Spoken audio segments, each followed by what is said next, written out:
Марғұлан ағамызды оқығамыз кезінде. Так, қайда мынау?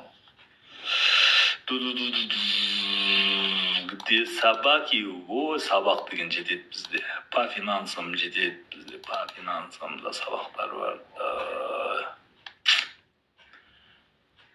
Пачка ол бізде сабақтар.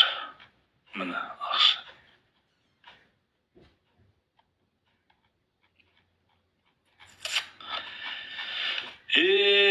Отбасылық бюджетті басқару моделі. Бізде системалар бар.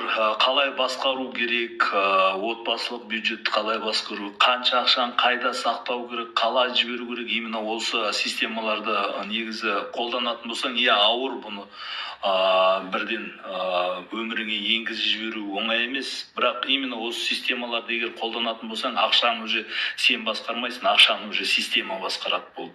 Құтыласың ғой, ақшаның бәрін ойлау.